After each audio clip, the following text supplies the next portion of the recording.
Mm.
Hello, everyone. Welcome back to panel three of day three at the Total Rewards Summit. I'm Sneha, Chief Event Strategist at Hacking HR, and I'm going to be your host for the next 45 minutes as we dig into this amazing topic that's as much about perception, it's also about the policy. So, we're going to dive into our topic today communicating the value of total rewards.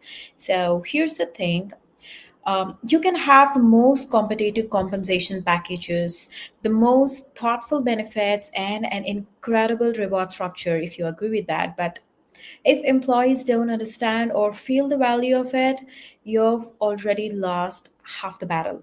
So that's the reason we're here to unpack today with a few awesome panelists who are going to rock this topic.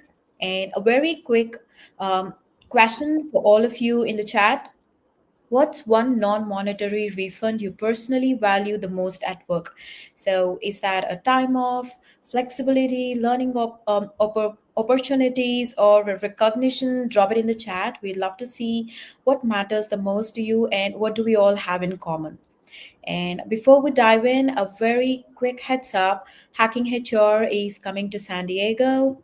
It's a free event. It's going to be a lot of fun. We do have over 120 people who are joining us in San Diego on Monday, June 30th. And if you are going to travel or be around or know someone who's going to be there next week, please feel free to pass the form that we have dropped in the chat for you, or fill in the form if you're going to be there. We would love to make a toast, have some great conversations around.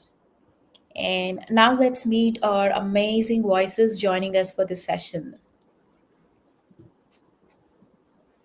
Hello, everyone. As we kick off, please introduce yourselves by sharing who you are, what you do, and what's that one easy win you think companies could try today to help employees actually get what total rewards mean. And I see Emmanuel on the first hand of my chat. So, can we go with you, sir?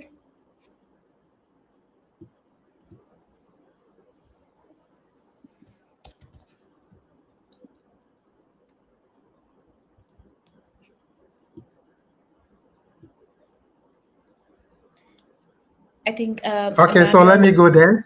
Yeah. Can you hear me? Let me go. Okay. So my name is Emmanuel Michael.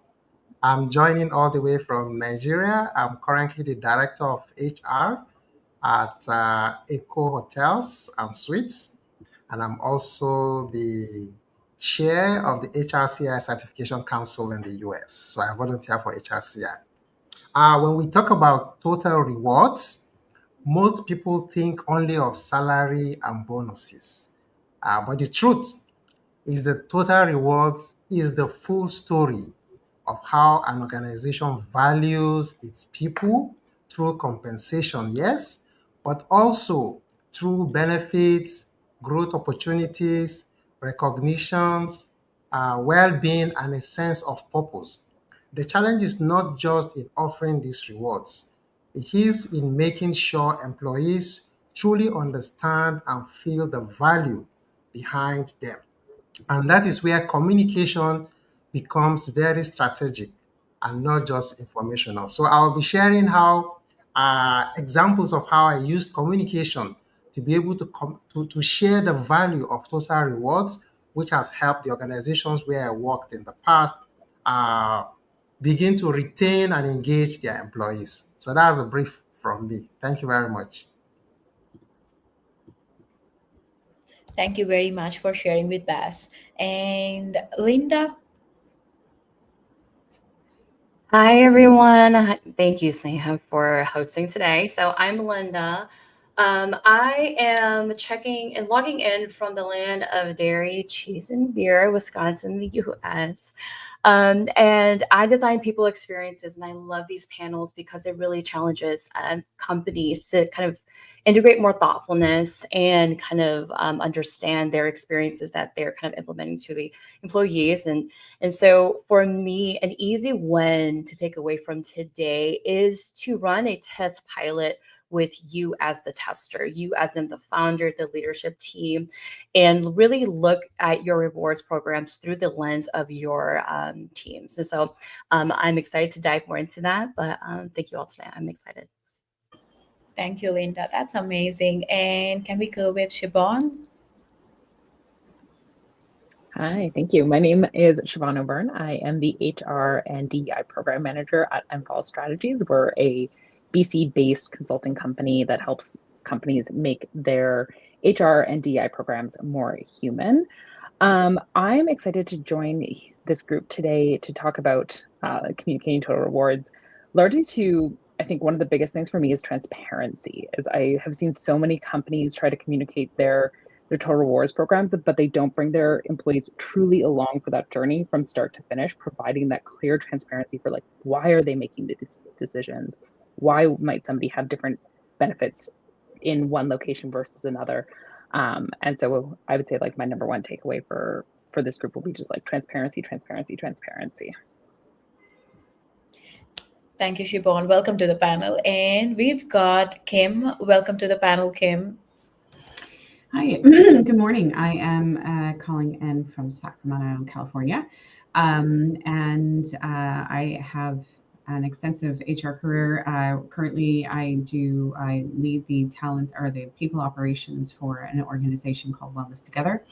My background really is in maturing and transforming HR organizations, and total rewards is certainly an area that organizations oftentimes that we have all the pieces, but we don't communicate them very well. And so Siobhan, you kind of took mine with the transparency.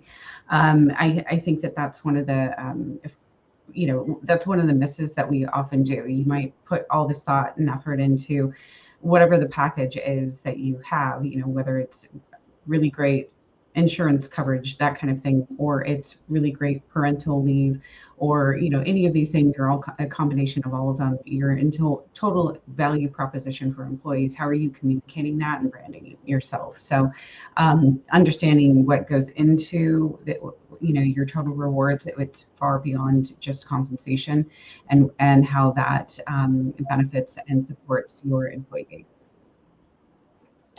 Thank you, Kim. And Monica. Hello. Thank you for having me. My name is Monica Lloyd. I'm the president and chief people officer of a consulting firm called People Forward. So we help organizations drive business results through human performance. So we specialize in all things people strategy, team design, data and AI as it goes into leadership, executive function, all that. So I'm coming from Michigan. So when I heard Linda say the great state of dairy and beer, I knew she was my neighbor in Wisconsin right away. So the quick win that I would say to focus on, if you're going to take one thing away from my perspective, is to tell better stories about the impact of your total rewards. When we want to take them off of the paper and get them just out of the marketing bullets and out of orientation and actually see them come to life within our organization, and put some real emotion behind that people can really connect to, you need to be an excellent marketer in the space, and that means telling stories. So setting up systems to be able to capture the stories and the impact of any sort of reward that you're offering, because it will impact people differently, and sharing those stories can be really impactful. That's awesome. Thank you so much. And as we're done with the introductions, I would love to go a little bit deeper with your personalized experience aligned with the topics. And if anyone has something to add on to that particular topics, feel free to follow up with the discussion that we have. And I would love to go with Kim initially. So, within your experience from a strategic lens, why is it so important today to effectively communicate the value of total rewards, not just once a year, but consistently? Well, I think it's just universal through the whole employee journey or experience. I think that if you are looking at your strategy, what drives people and performance, and attracts people to your company, you have a clear culture, or you should be working on that. And whether you have it written or not, you do have a culture, and understanding that and trying to align and communicate those benefits to folks. So my one example I use is, if you're focused on diversity hiring, how is your benefits package, your total rewards package supporting that initiative? So you can have it. We can talk all day about how we are family friendly, and this is what we're looking for. We're trying to attract, say, parents or younger professionals who are in that in that space, but they get there and our benefits don't support that. We don't have great parental leave. We don't have great benefits that support new parents. We don't have other supports that go into that, helping with childcare, those kinds of things. So you really need to make sure that what you want to do as far as hiring and your people strategy and what supports them and what drives them is actually what you're doing, and then you're communicating that to them. That's incredible. And do anyone have something to add on to that? Yeah, I think a key element of what Kim is communicating is alignment. And alignment within organizations and all things that we do is, I would say, the most important thing that you can focus on as an executive, as an HR leader. Because when there is misalignment, even if people can't articulate it, they sure do feel it, and it impacts everything related to the employee experience. So really doing that audit, right? Like Linda said earlier, starting with yourself and seeing how that experience is for you, but doing that audit and finding where there is misalignment in those spaces, and create alignment, either by removing that benefit or by aligning how you are communicating it to be more effective. Awesome. Thank you. And I have a question for Manuel. So, within your experience, can you share a moment where improving total rewards communication had a measurable impact, maybe in boosting engagement or in retention? Okay, thank you very much for that question. So in one of the companies where I worked, we faced a recurring challenge, and that recurring challenge was basically, we noticed that employees were consistently complaining that their salaries were too low. Okay, the issue was that they were just focused only on their basic monthly pay, and they completely overlooked other cash allowances. There were other cash allowances, benefits in kind, long-term value elements such as pension, contribution, long-term incentives. They just ignored those ones. When you ask someone, what is your salary? They will just quote that particular amount that they get every month, ignoring all the other benefits that they get. So what I did in that organization in order to address this challenge, because they were complaining that their salaries were not that much compared, they were not comparing with other people who were occupying similar roles in their peers in other organizations. Okay, so I took this step by sitting down to outline every component of the compensation package, both the cash and the non-cash. And then what I did with the non-cash was to go a step further to monetize the non-cash benefits, so that we can actually see the actual worth of these non-cash benefits.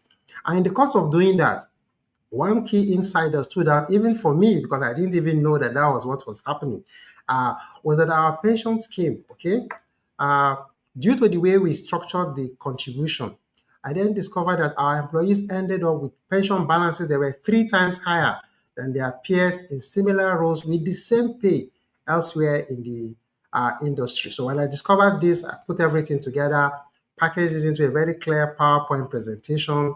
I then decided to organize town hall meetings, department by department, branch by branch. And in these meetings, I would then explain our remuneration philosophy, then talk about the concept of total rewards. And so when I started doing that, we then noticed that they began to see, the actual cost to company per head. So each person could now see that this is what I'm actually worth. And as a result of that, there was a visible shift in mindset. The complaints began to reduce significantly, and then we began to saw engagement go up. And then more importantly, then the employees now became aware. Okay, they became more aware and became more interested in optimizing their total reward. So their focus was not just only on that monthly cash salary that they get. They are now looking at how do I optimize and increase the bonuses that I get, the recognition opportunities. What do I need to do to increase them? The non-cash benefits, and not just focusing only on the monthly salary. So for us in that organization, communication of the total rewards was not just about transparency. Okay. Yes, we're trying to be transparent to show, but it was a strategy to build trust. We were able to build their trust. We were able to shift their perception. And at the end of the day, they were all very excited.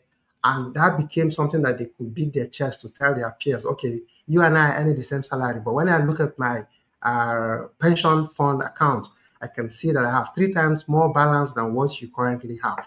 So that was my experience in that particular organization. Thank you so much. That was amazing. And anyone has something to add up? I do wanted to add, Emmanuel, I love that you broke it down, right? I think in terms of total rewards, it's usually just this is your package, say yay or nay. And I think employees don't understand that they do have the power of asking, hey, I totally don't understand this, like walk me through it. So you taking that initiative, and I think the key piece that you said, which I absolutely agree with and love, is converting the non-monetary benefits into cash, right? And so it's kind of like, it's a different experience when you're saying, okay, you're getting this base salary and on top of you're getting these wellness programs versus this is your base cash, right? And then this is the wellness programs with a total value of ABC. And then that does also open up, as Emmanuel mentioned, in terms of optimizing your benefits. Then they understand, okay, this is a company spend on me. Let me just save you this because I value this, right?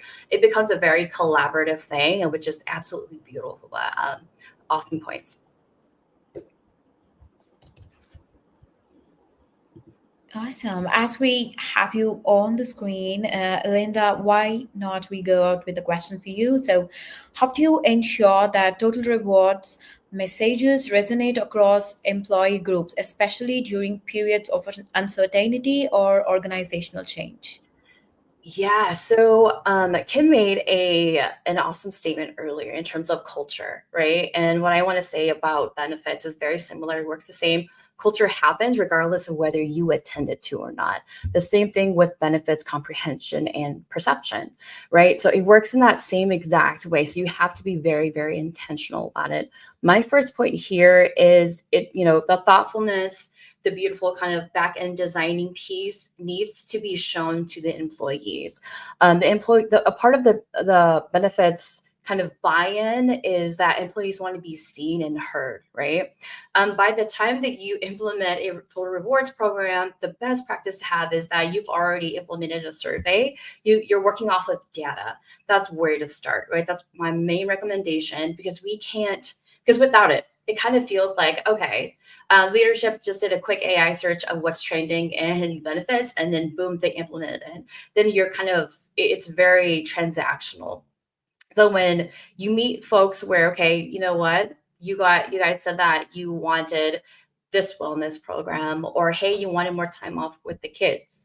We heard you, and this is what we're going to do about it, and this is how we're going to help you. right? And that makes such a huge difference. Now, in terms of going through changes, uncertainty, that's when, going back to what Emmanuel said, is really sitting elbow to elbow with your team members and walking them through it. In times of uncertainty and change, the last thing people are really thinking about is, what does my employer offer me? What's a part of my benefits package that can help me? I think only us HR people think that way because we are the one implementing it and designing it, right? So you have to be that advocate for your employees to come in and to say, hey, I know you're going through this, right? And I just want to let you know, heads up, that this is a part of the benefits package that you can utilize. If you need any help, I'm here, right? So you have to be very intentional about it, and it has to be authentic. No one wants a cold HR person to say, here, figure it out, right? And this is very personal to me because I wanted to share. Last year, I unfortunately was in the middle of Hurricane Helene, and I was displaced so many times, right? And as the main chief people officer, I was just like, okay, what is in their benefits package, right? I know that there's some therapy sessions, there are some things that can help me, and I went through it. And what that helped me personally, and I was able to personally speak to that when someone else was going through change, so uncertainty as well. And so when and you're an advocate, right, for these benefits and the total rewards program, you understand it fully, you're able to pitch it. I always say pitch it. And Monica mentioned we need to be marketers, and that's exactly it. You're kind of pitching something, and a large piece of it to make it authentic is you have to understand it. And so in terms of uncertainty and change, that's really how I kind of just implement it. There's a big announcement, there's a documentation, the emails piece, and there's kind of the consistent touch bases, but then you also have to kind of get down and be willing to explain it individually to your employees and team members. Thank you. That's incredible. And jumping on to Siobhan, so how do you approach communicating benefits when they vary based on cost of living or legal requirements?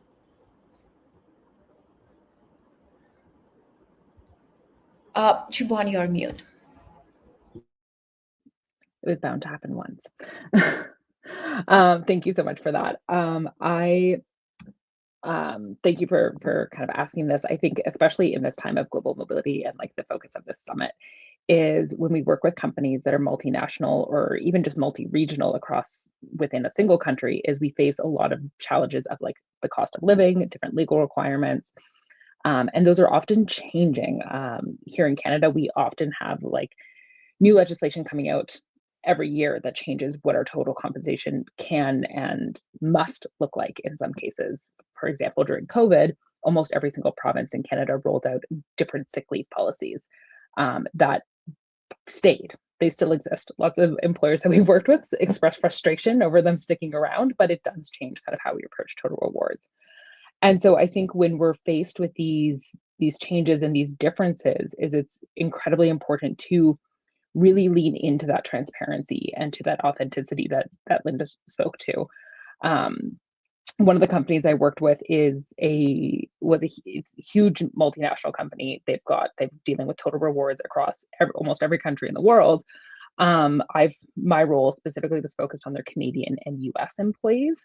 And I had one employee come to me, and he was so frustrated. Like, he was ready to walk out the door because he saw what his US colleagues were getting paid, or like just in the conversations with them. And he was like, their vacation is different and they have this and that. And so I sat down with him and I was like, okay, so like, tell me all of your frustrations. Like, I want to hear it. I want to know what's bothering you. And I was able to like sit down with him and be like, okay, so this is what your US colleagues compensation package includes. Obviously not going into details about their salary or anything, but these are all of the things that their package includes. And this is why it's different from what you have.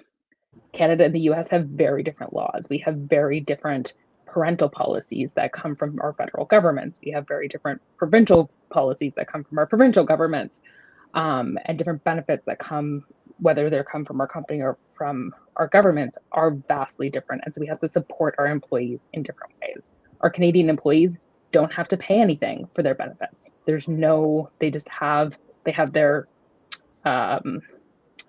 federally and provincially regulated benefits, and then their additional benefits are not paid for by them in any way, shape, or form. They're completely paid for by the company, whereas our US employees have a cost sharing method. So like we're compensating them to create equity, not necessarily equality. And so I think having that really heartfelt conversation with him to understand kind of his specific circumstances allowed him to then walk away, not just understanding kind of his own situation, but also the decisions behind why we made those, or the reasons behind why we made those decisions. And that also gave us as the HR team the ability to then communicate better with all of our employees what those decisions were and make sure that they all understood it. Thank you, Siobhan. That's amazing. And we can't agree more with that. And while we are right on the topic, as you know, with the rising inflation and also the rising costs everywhere around, salary isn't just the one thing that really matters. So, how can companies make non monetary rewards feel truly valuable? And how do they communicate that across regions? Who would like to go first?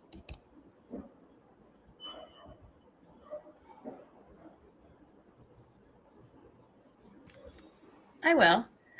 I think something that's extremely important is that we ourselves do not try to place value on things through our own lens that might not be valuable to other people. So leveraging the brain power and experience and voices of your staff is the most important thing you can do as an HR professional in any situation, I would argue. So really asking them, what is most valuable to you now and in the next 6 months, based on your stage of life, based on what your experience is, based on what you're up against, what you're going through, what's most important to you for your career growth, for your family well-being, for your financial expansion, and being honest with what you can do and honest with what you can't do. But making sure that you are hearing from your people when you're assigning value, because what you value is certainly different than what they value based on where they're at and what they're going through.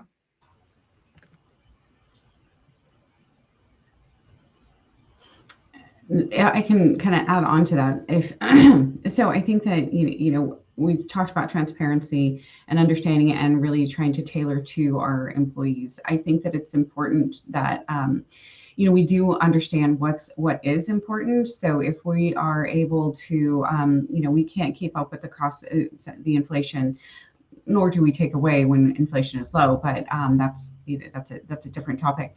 If you make sure that we are recognizing and recognize employees, providing growth opportunities, giving them other ways to help and support them as an employee and as a human, whether it's offering flexibility and really communicating that and making sure that employees feel like this is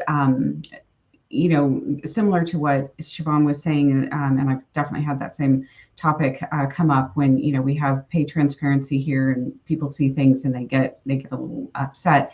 Is making sure you're having those conversations that they understand what it is the company is doing, and then the company can be doing things like we can't give a 7% across the board increase this year, but we can do perhaps pad some of our other benefits and make sure we communicate those, but the benefits have to be important to the employees. So if they're not looking for a lot more in, let's say, flexibility, I don't know why they wouldn't, but and we say, hey, we're going to give you a lot more flexibility, and that's not what's important, then we've missed the mark there too.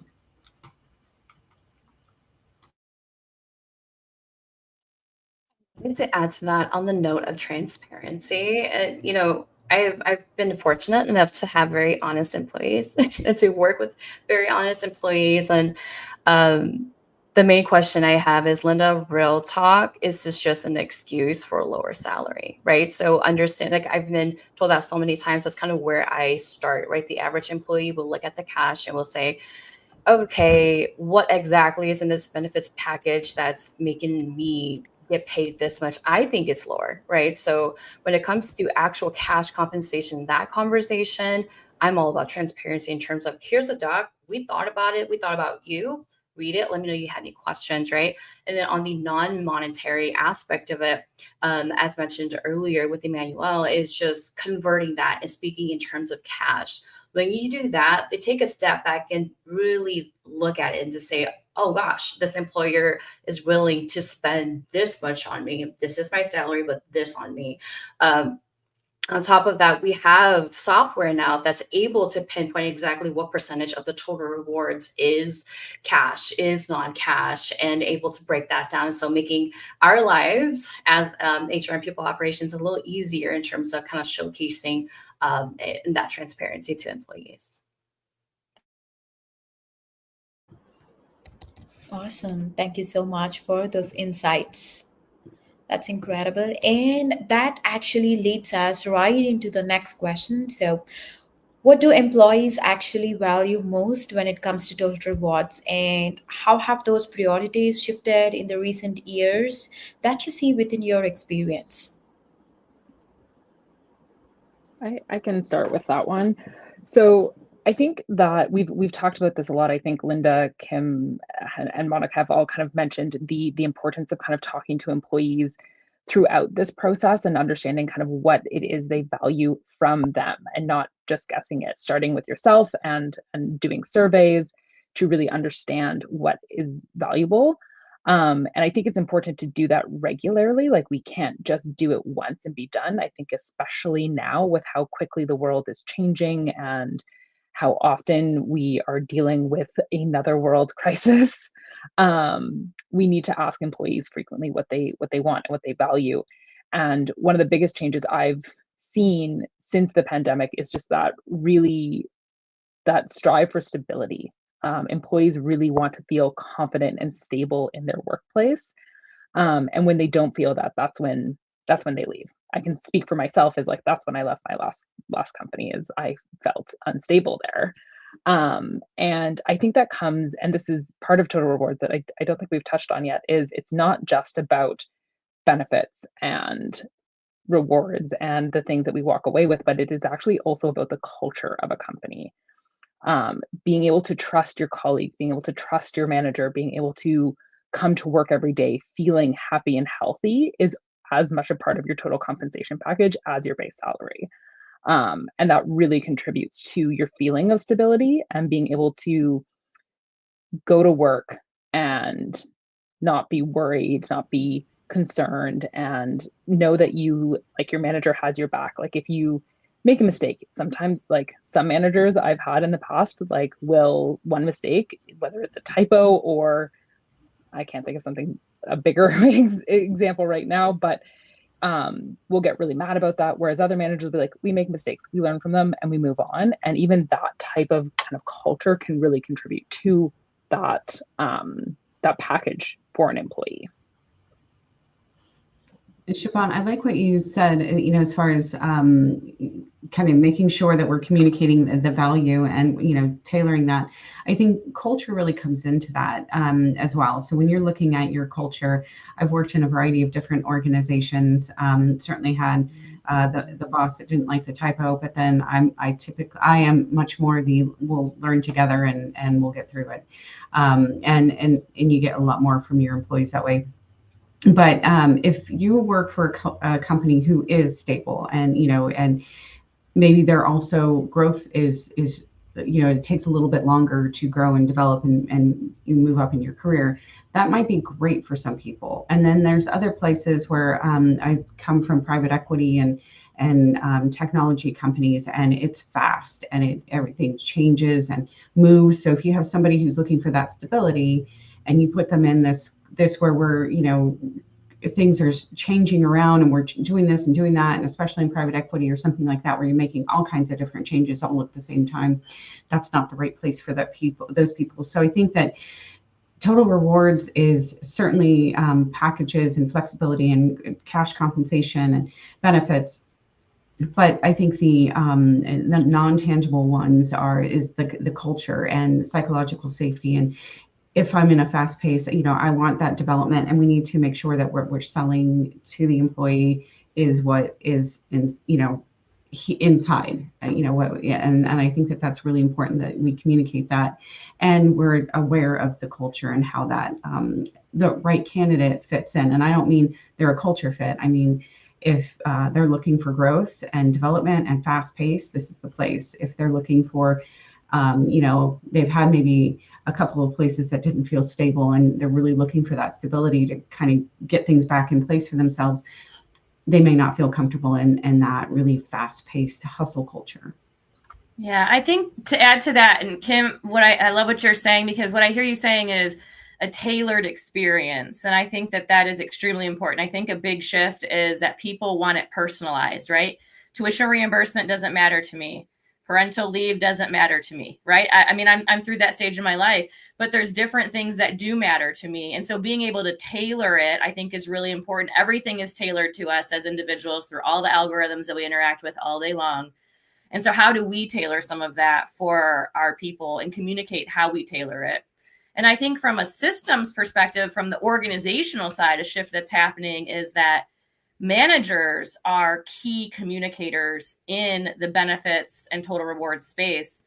And because they're the first line of defense, they're who the team's interacting with the most. They're the closest to the individuals. They know when there's benefits that they might need. So really equipping the managers, and not just HR as the champion of total rewards, but the leaders as the champions of total rewards, and making sure that they are fluent and know how to pick up on things and know how to offer it and know how to communicate it and are capturing the stories. And they are big partners in the success of a total rewards program for an organization. So I think that's another shift that's happening, not necessarily from the employee desire side, but from what we need to expect from our organizations in successful communication of this.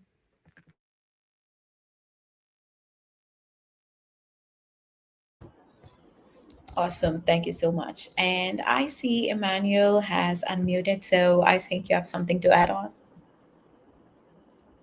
Yeah, yeah.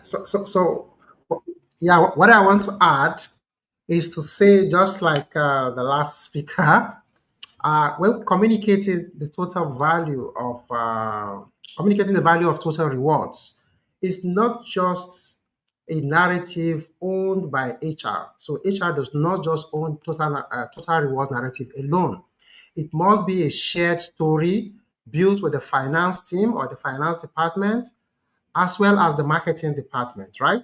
So finance brings the numbers and the sustainability lens to the conversation, ensuring the rewards are competitive, but also aligned with the business reality. So we may want to pay the best, but can we afford it?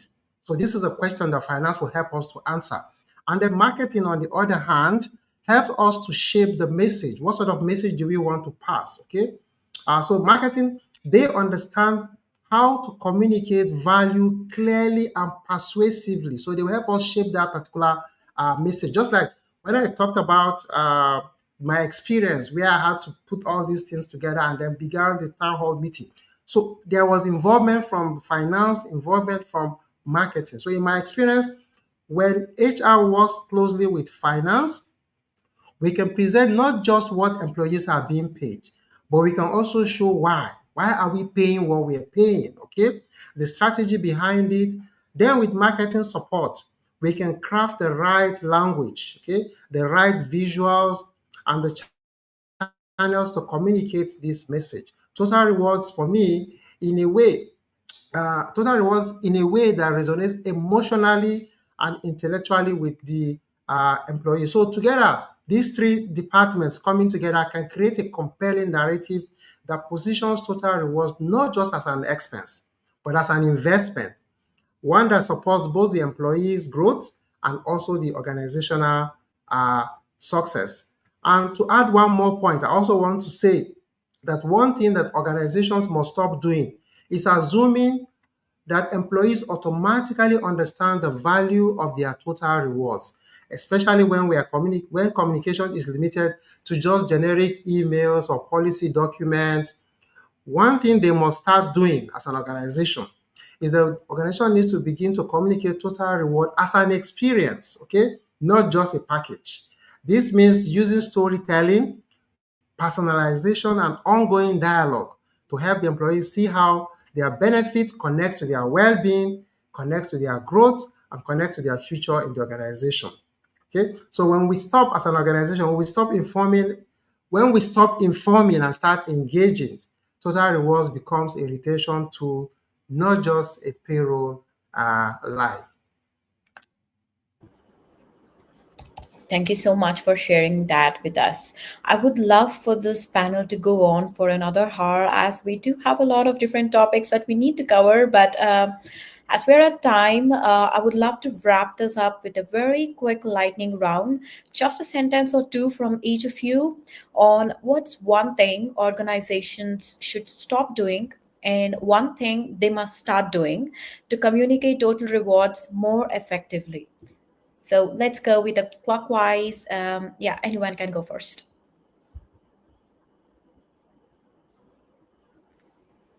I'll go first. Okay. Stop Go ahead, Monica. assuming employees Sorry, Kim. understand their rewards. Yeah, stop assuming employees understand their rewards and start telling a story that they can see themselves in. So that's basically for me what it is. Thank you. Emmanuel, you took mine. Gosh, no. I just wanted to add to that then. Yeah, stop assuming, right? Use the data. And before you start even designing, you have to work out the data because you have very unique data to your teams. And as Emmanuel said, start asking and start just asking your folks, oh, hey, what do you value? And let's work towards that. Okay. So yes to both of those. I think the other thing that I see employers do is not just they assume employees understand their benefits, but they also, after open enrollment, they kind of stop talking about it. So, if you have info sessions and have, bring in your vendors if you can, or just remind employees that they're there, and throughout the year, give them the opportunity to check in on those and learn more about them. Because I found that, you employers that just, I guess there's an assumption, you open enrollment, we do all this education, we have health fair, whatever we're doing. And then after that, we go on with life. And I think that we, need to remember to have those other sessions throughout the year because it's more real time. Like now I need to know, I better understand these things. So kind of try and bring your benefits back to focus on a regular basis.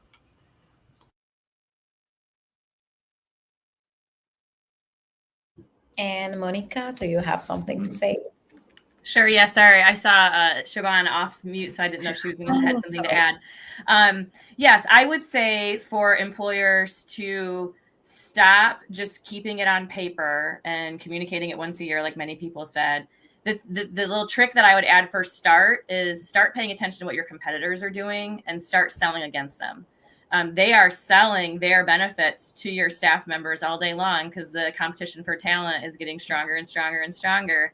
And so you need to know what they're selling and you need to sell against them proactively and how you're communicating your total reward strategy also.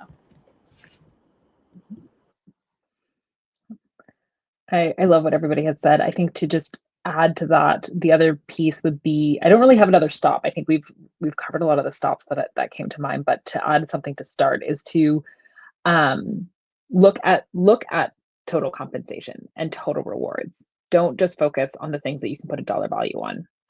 Focus on everything that you are providing to your employees in terms of their experience, their individuality, and their confidence in you as an organization.